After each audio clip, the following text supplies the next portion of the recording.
Film development is basically where the filmmaker's journey starts. You focus on emotions and intentions. If your core is well defined, it will really bring the coherence and the clarity throughout the process. You feel strongly about the why.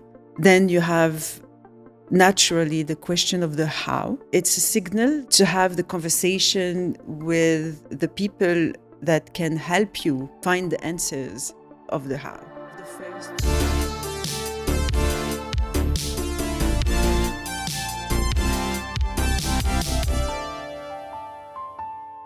A lot of us think filmmaking starts when we pick up a camera, or maybe even when we start writing or casting. But there's a stage before all of that, a stage that quietly decides whether your film will make sense or fall apart later. That stage is called development, a stage where you figure out what your film wants to be before the chaos of production begins. Today, we're joined by a producer who focuses on film development. As the head of development in the Film House Originals, she works closely with filmmakers in those early stages, when the ideas are still fragile, the questions are big, and the project is still becoming itself. In this episode, we're breaking down film development in a very practical way. What it is, when does it start, and how do you find the why behind your story? We'll also talk about constraints, collaboration, and feedback to make your film grow even stronger. Without further ado, let's welcome Cindy Le Templier to the show. Thank you for having me. When someone says film development, can you tell us what they mean? Film development is basically where the filmmaker's journey starts. And contrary to what one can assume, development is not just about writing. Development is the phase where you figure out what your film is, what it wants to be. And more importantly, it's a phase where you define why you want to make this film. Why is this story important to you as a filmmaker?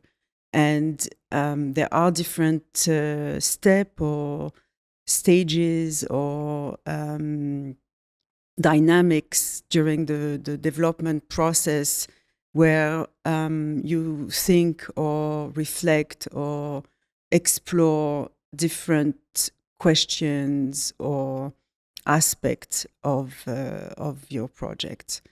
And it's also a stage before you start thinking about casting, locations, visuals, technology or technique. It's a moment where you design and you start thinking about the audience experience that you imagine for the people who are going to watch the film when it's finished, and it's a stage where you design that experience. If you do not go through that main question of the why, it might create some challenges later on. And development is where you design your intention. It's a moment where you focus on emotions and intentions before you start really going through the technical aspect of a project. Yeah. So it's more so to do with the heart of the project and the why and the core of the essence of why you want to even create this. Let's take a kind of a trip and from pre-production to production to post-production. What shifts in your understanding of development, and what are you focusing on in each stage? So if we want to simplify a little bit these three stages, the development process would answer a simple question, why? The production process would ask how? And the post-production process would ask, does this work? Because in the production phase, it's a very active phase. It's the phase where you're supposed to have everything, all the elements of the script ready to go. So you're not casting anymore, you're not scouting anymore, you're not searching for your visual language anymore.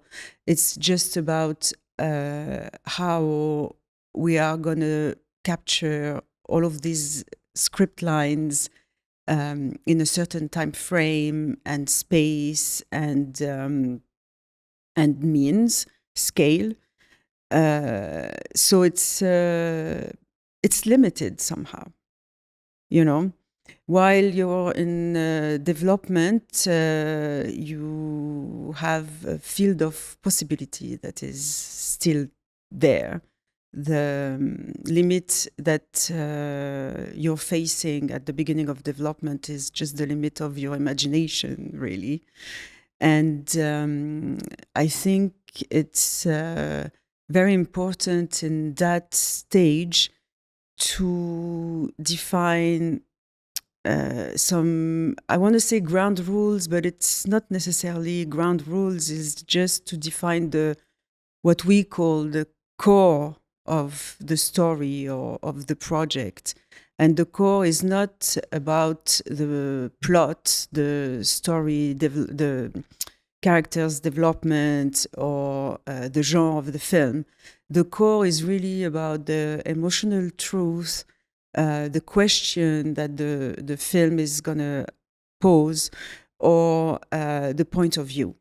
Because this is once you have clarified or defined or designed those elements, this will be the core, the strength, the heart of your project, is something that will guide a lot of the decision-making process throughout the film, like be it in end of development, pre-production, production, post-production, every step of the way. If your core is well defined and you keep protecting it throughout these different stages, it will really bring the coherence and the clarity throughout the process. What scripts are, or what the core is to the script, is the oxygen to the human, in a sense. I mean, if we want to look at an kind of an anatomical way, like you have your core to stand, to be able to hold your body together, you know, like your core muscles, your core strength is what allows you to walk and stand up every day. And I think for a film or a project, whatever it is, it's important that there are some elements that hold everything together. And I think the emotional truth, the main question that the story is about, and the point of view are the core elements for a script. Yeah. It's kind of wonder. So if I start off with an exciting idea, you know, like, oh, I have this very exciting idea. I want to make my people or the characters go through this very specific thing. What's the first question I should ask myself before I go and write that idea? Actually, it's not necessarily useful to list some questions or to start making a listing and with checkbox. And I think it's important at this point not to pressure the creative process with a checklist, but rather than making them sit with that idea and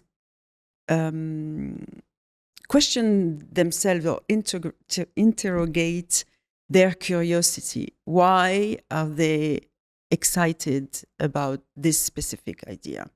What is the emotional anchor of that idea that they are curious about? Or is there a personal or an unresolved aspect of that topic that they are interesting to explore? It's really to sit with that idea and wonder where the attention should be. It's a continuation process or a continuation idea of what I was saying earlier. It's always to focus at the beginning on the intention and the emotion, because emotions are important, in filmmaking. Sure. Like, we all want to, I mean, as filmmakers, we like when we make people laugh, when we make people react to a certain topic or way of thinking, or we work on emotion, we fuel on emotions. Yes. And it's a very human thing as well. Yeah. Yeah. We're artists. Yes. We mimic life in a sense. What's the one sign that a filmmaker is building a project around the wrong thing, like plot or style instead of core? So let's say I've written the project. I think this is my core. I think this is it. But I sit with you, and you're like, no. When a filmmaker is explaining most of the elements of the story through plot, genre, or style, but is not really clear about what is the core of his project or why he is making it, it may be useful to reassess a little bit if the film or the story is orbiting around the right elements. Okay. So, yeah, I think it's important to really focus energy and thinking and writing time to question the why this story, why me, why now, to really help getting the intention strong.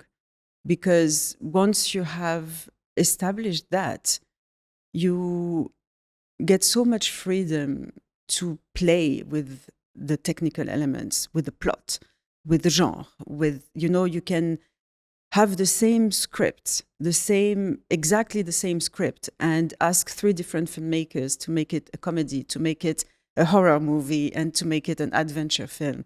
And with the same story, with the same core, you will have 3 different films, but they will hold kind of the same truth. I think it's an exercise that they should do in film school, maybe. I don't know. I think so as well. Although I haven't been. I've only been. I've learned most of my filmmaking on online or courses, short courses. But I think that's the question that was a game changer. If the core is strong, what parts of the film can one change without breaking it? Where do you make Where can you make compromises? I think if your core is strong, almost everything can change. You can almost, change everything. So the characters can merge, the structure of the film can shift, even the scale of the film can change. As long as the emotional truth is and the point of view remain strong and protected, you have your clarity, you have your coherence. The only one point that is a non-negotiable in all of this process is the core. And in order to reach there, I want to kind of ask you for a simple advice, a practical way for young filmmakers to do, maybe on a simple exercises to discover their core of the story. Well, let's not treat that as a homework. Again, it's important to keep this process as reflective as possible. And the only thing I can suggest is imagine if you had to explain what your film is about without mentioning plot genre or visual language.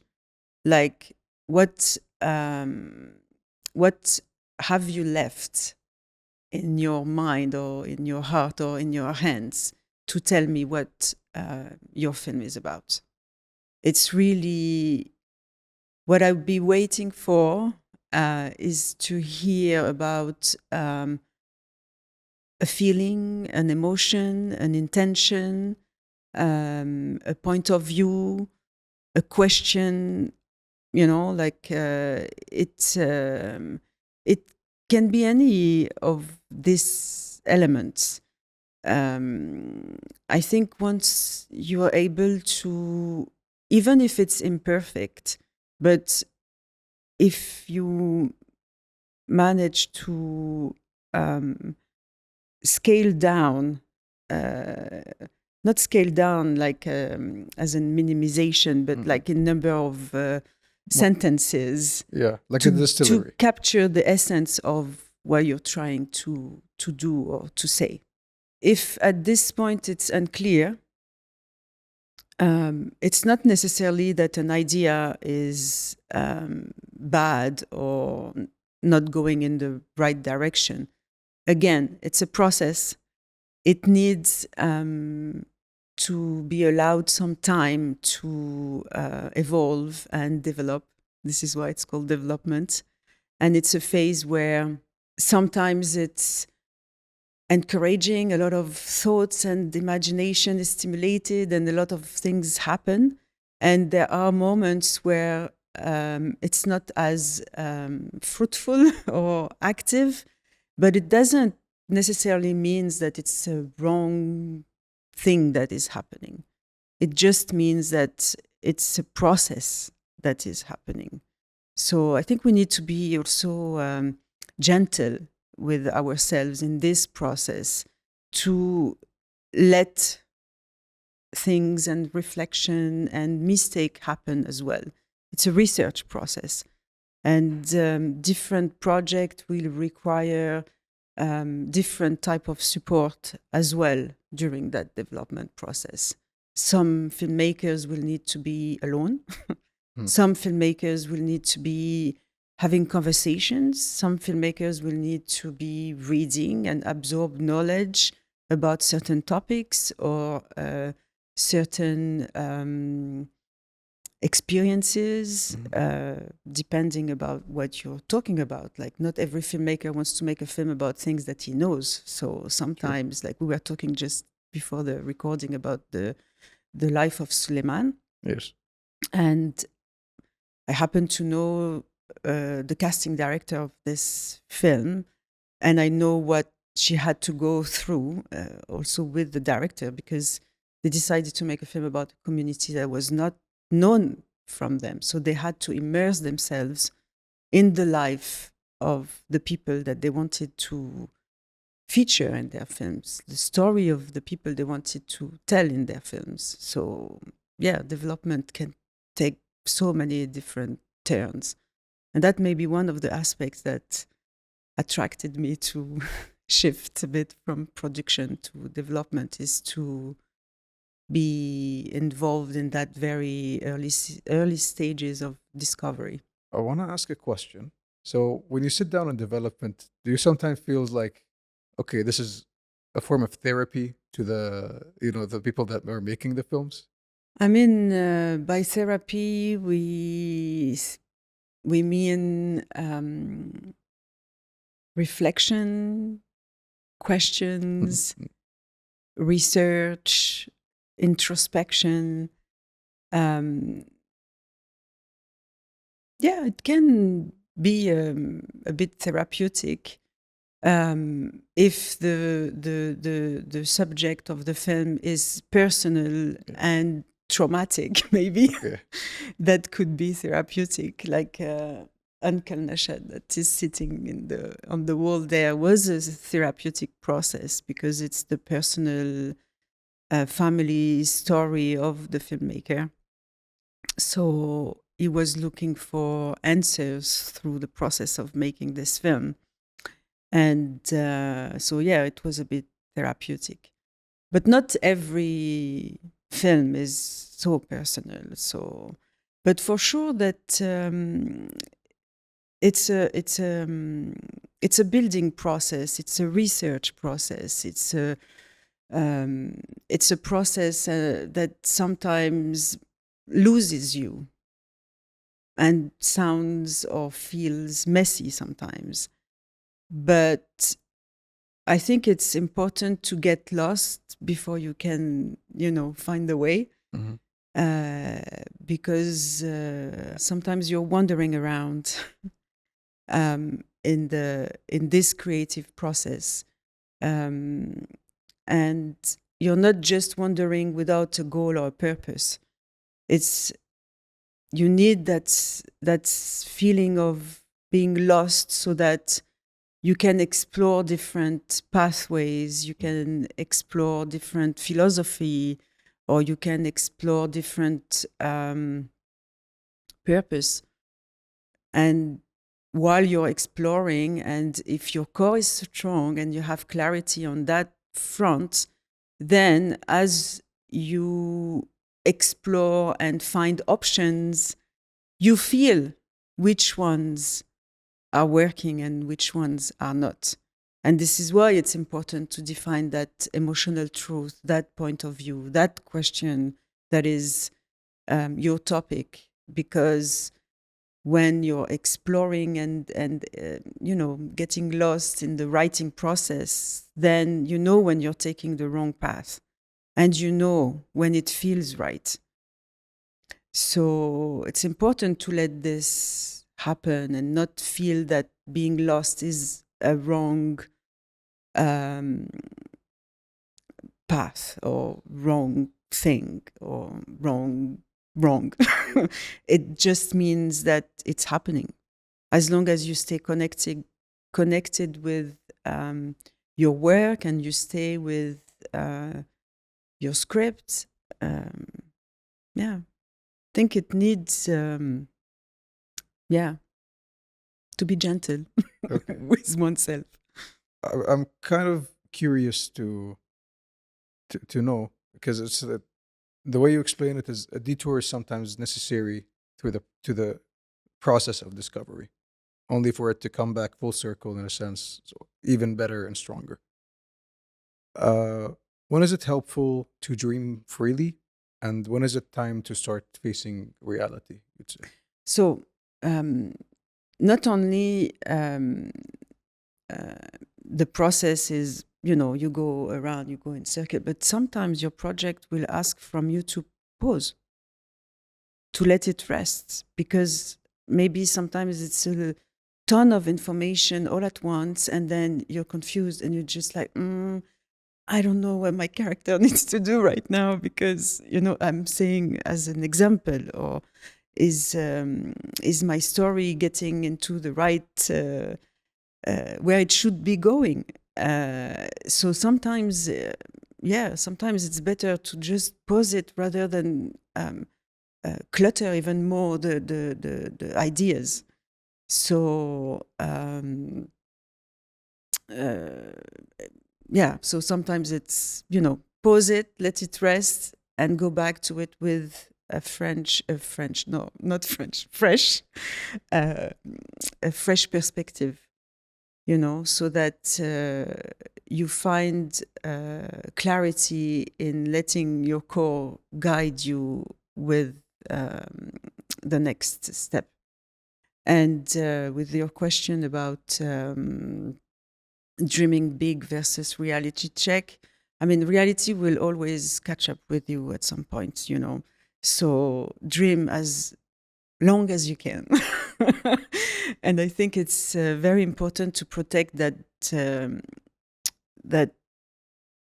I don't even want to call it dream per se, but having the freedom to imagine your project and your story and the life your characters could have. And, it's more of like a creative freedom type of feeling that you want to feel.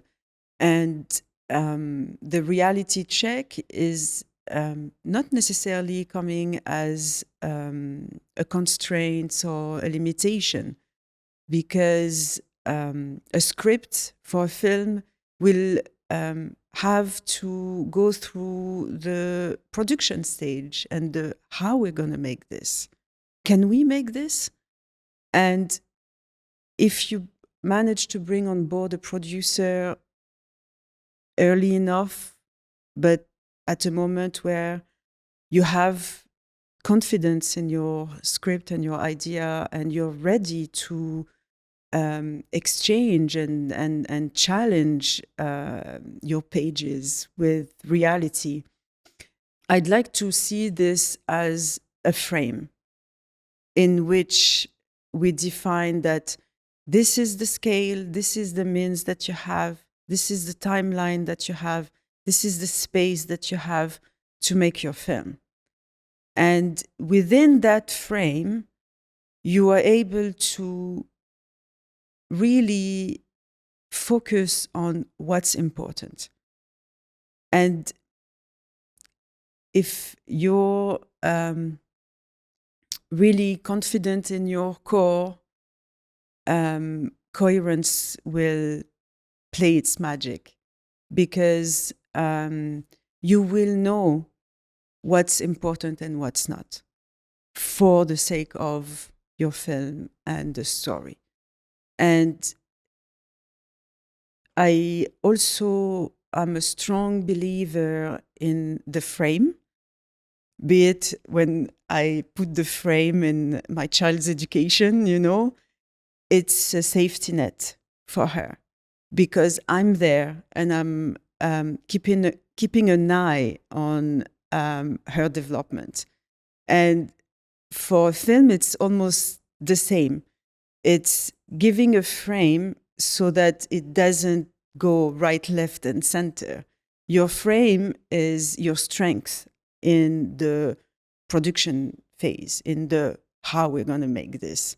Because if you have 5 days to shoot your script and you have a very small scene that is like 4 lines, and you have another scene that is a page and a half, if you have to make a strategical decision in how you want to use your time, maybe you will think twice about how much time you want to spend on shooting these 4 lines in comparison to these pages and a half. Because, like, I'm talking about volume here purposefully, because, of course, maybe in these 4 lines there is something very crucial for the story that needs to happen. So that's a second layer of reflection on your decision-making process. But I really think that in this frame, with the limitation or the constraints that reality check can bring, maybe it's where the magic of filmmaking is going to happen as well. Because the decisions that you're going to take, guided by your core, guided by your coherence, for the story, will create something powerful.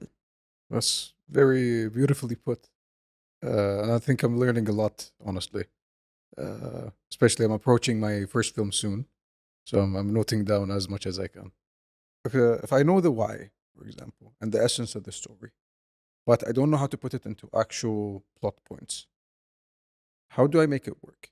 I think it's important to mention then that during this development process, we are on a learning curve. Like, everyone is learning. I'm still learning every day. And I'm really grateful for that, because every person I'm working with is or every script I'm reading, it's a discovery, it's a learning process. So you don't need to have all the answers before you actually start the process.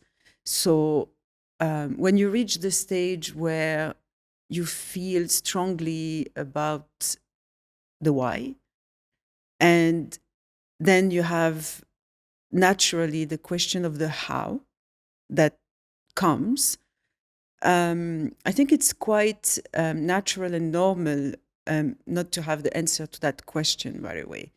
If you have this question, I think it's a signal that you're ready to have the conversation with the people that can help you find the answers of the how.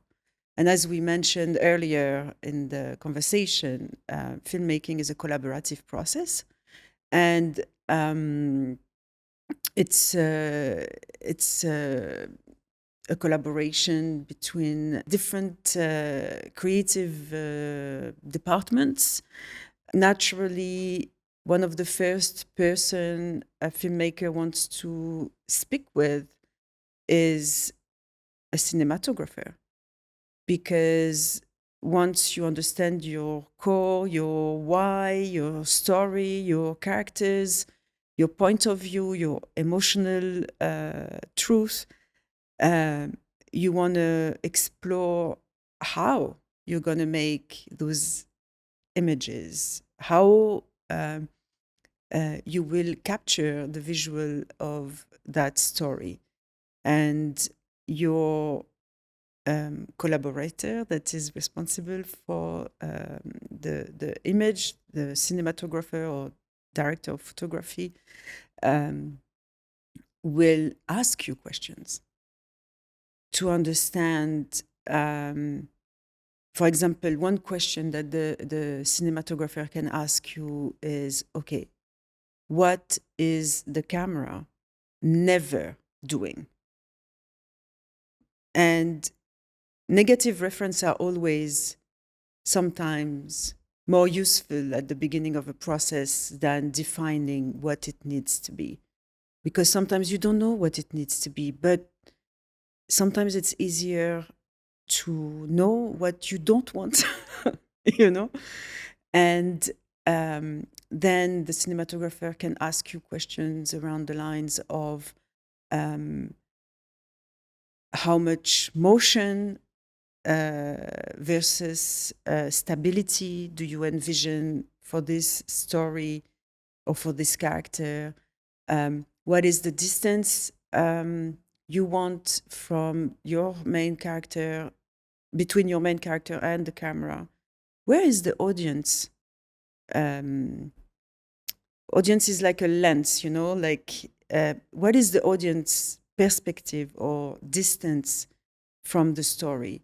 So all of these conversations happen when the idea is mature enough, and you want to challenge your story and understand how it needs to be captured or visualized. And all of these helps you to define the visual language of the film.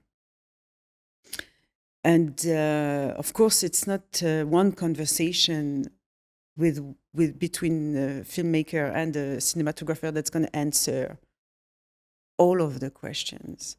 And up until the moment you will press record on the camera, you will still challenge, explore the different angles, explore the different lenses, and you know, like it's a constant, and at some point, just feel right. And again, it's also a process. And you go through the same process with the production designer or the art director for your film. And of course, there are common conversations that happen between the different creative collaborators together.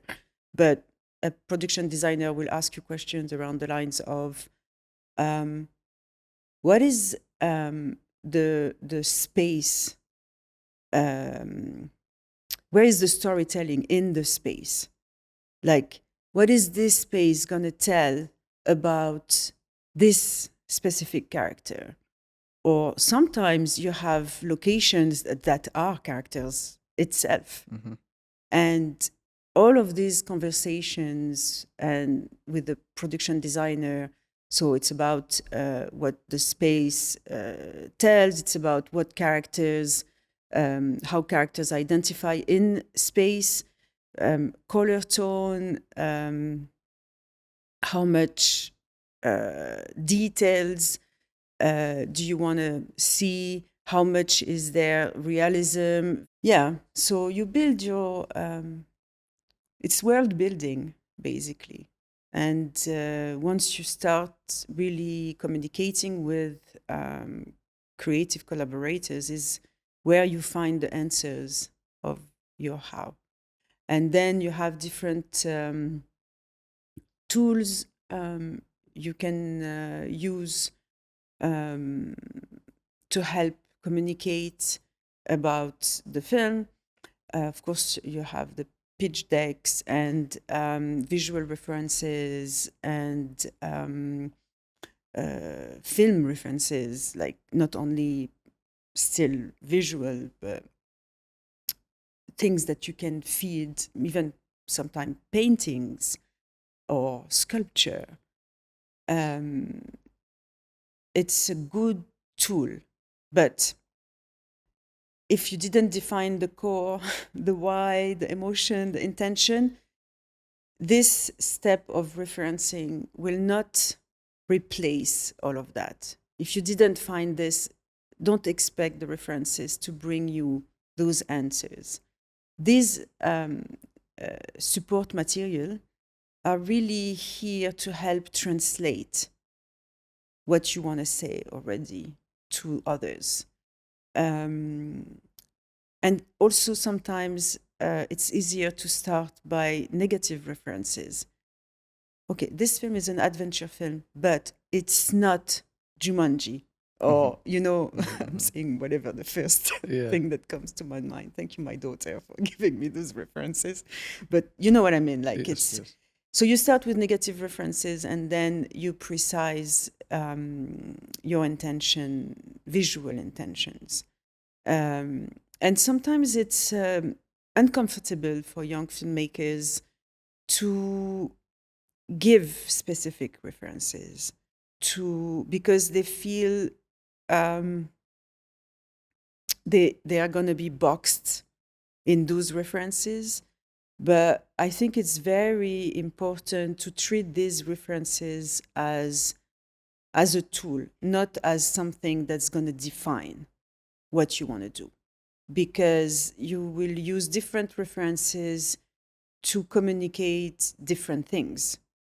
Like, for example, now I'm working on the development of a film with a filmmaker, and is using contemporary paintings as references for communicating about a specific emotion. It's not a reference in colors, it's not a reference in style, it's really about what this image is communicating as an emotion. So there is, again, not any specific rules when it comes to using references. It's just a matter of being careful as to use it in the right way, at least the way that feels right and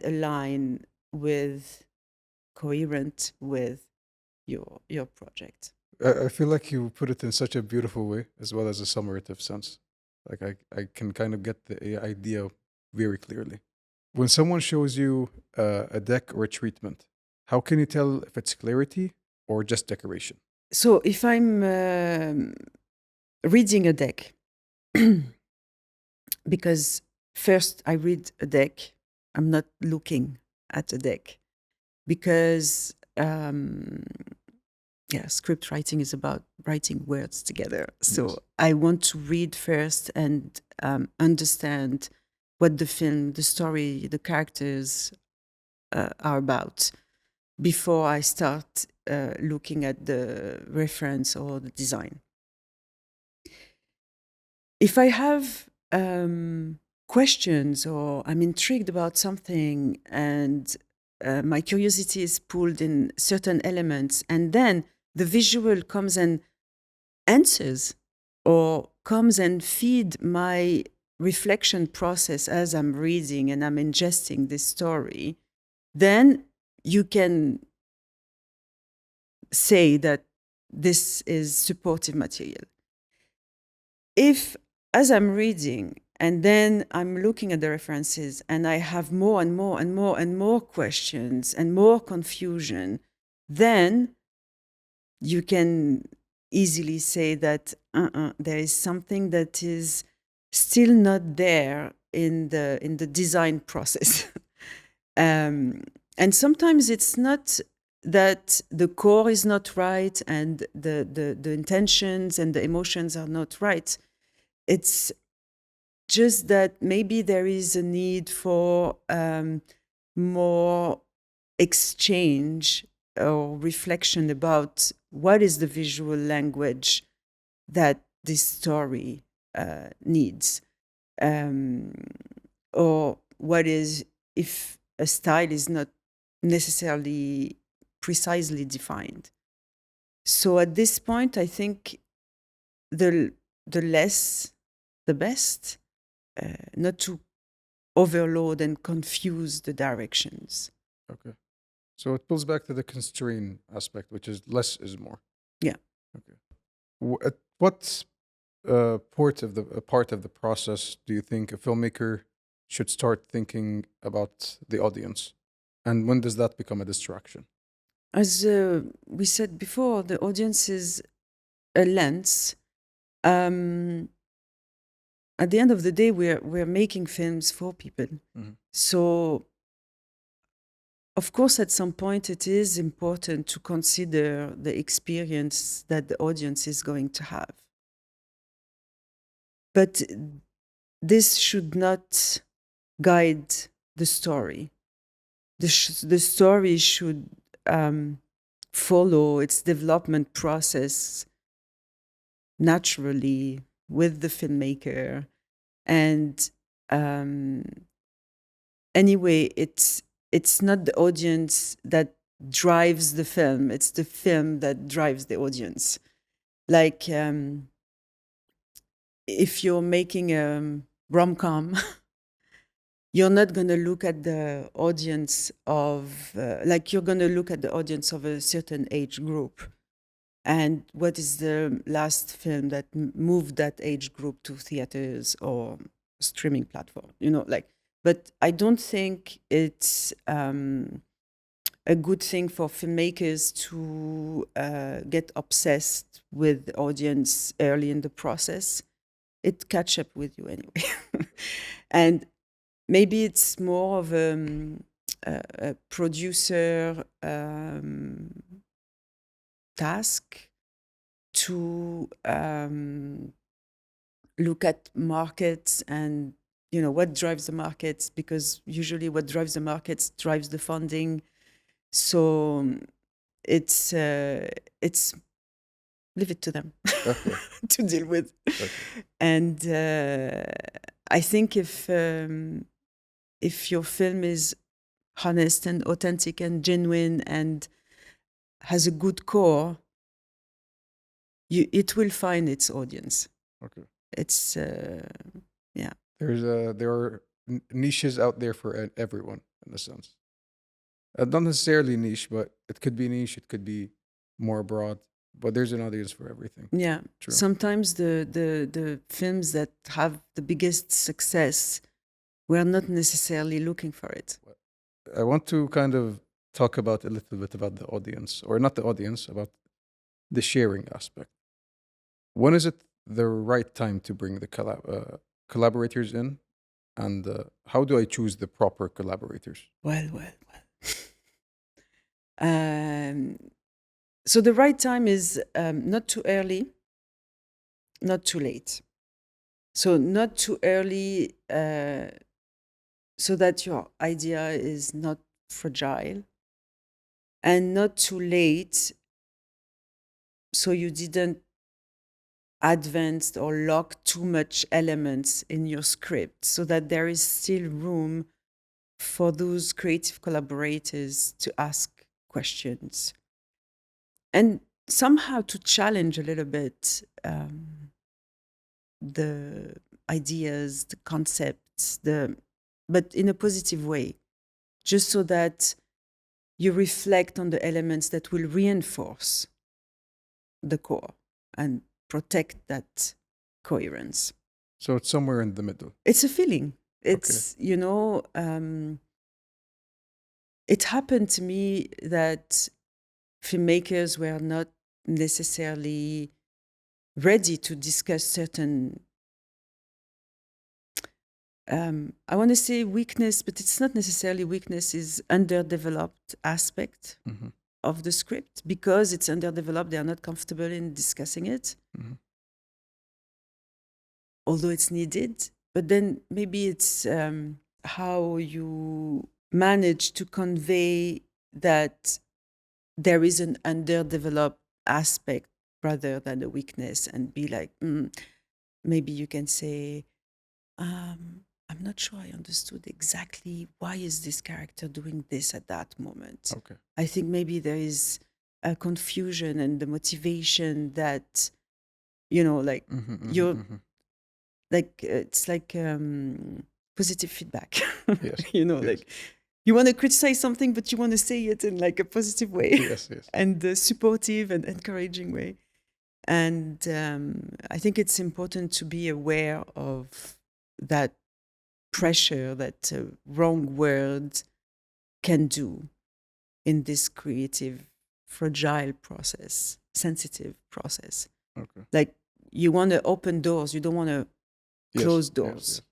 So yeah, it's not an easy job always. No, you have to be gentle with them, and they have to be gentle with themselves as well. Yeah, and this is why also, like, when you participate to screenwriting labs, for example, or you want to get a script consultation, or you want to get a feedback from a friend or a co-worker, or colleague, but when you reach that stage of exposure, it's important to take feedback as it, like some feedback are good, you want to keep them.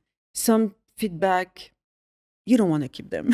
You want to leave them on the side. And some feedback are challenging, just enough so that you manage to unblock something, for example. Okay. But there are moments for feedback.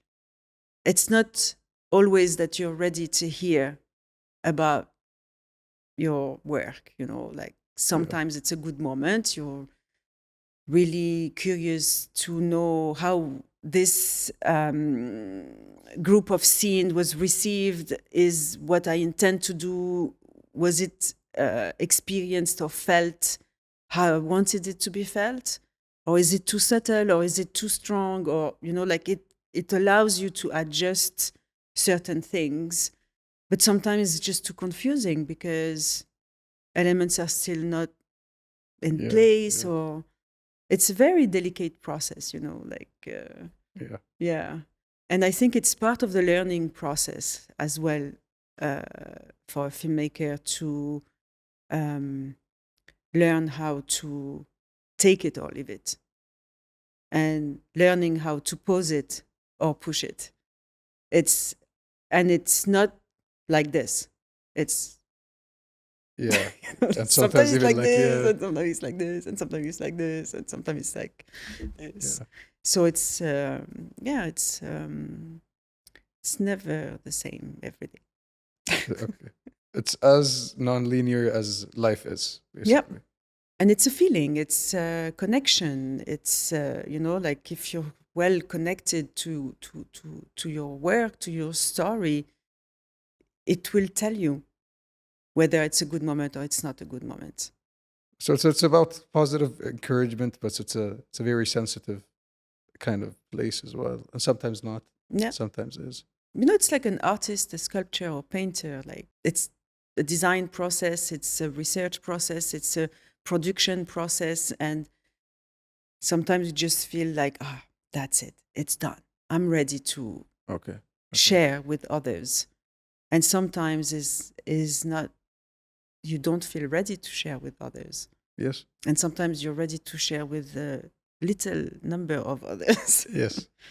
And specific for specific reasons, because you need more, maybe more questions to reinforce certain things, or you need just to gain some confidence on this is working, or just encouragement and support. Okay. If you were to give one advice, a final piece of advice, to the young filmmakers who are out there making their first, second, maybe 10th film, what would you say? I think the most important thing is to trust the process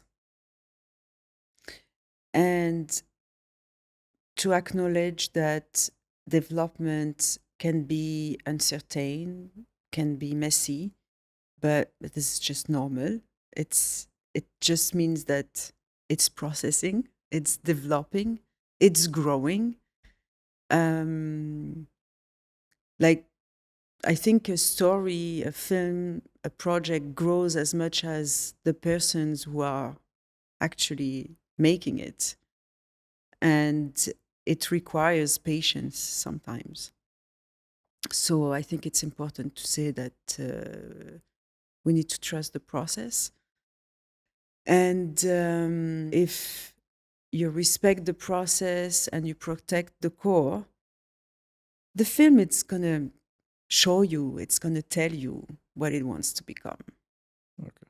So Chase the truth and enjoy the journey of discovery. I want to thank you for being with us, thank you for having me. for making development feel clear, honest, and less scary. If there's one takeaway from this episode, is that development isn't a delay, it's design. It's a form of design. I want to thank you, Cindy, Thank you for having me. and thank everyone for tuning in. We see you in the next episode.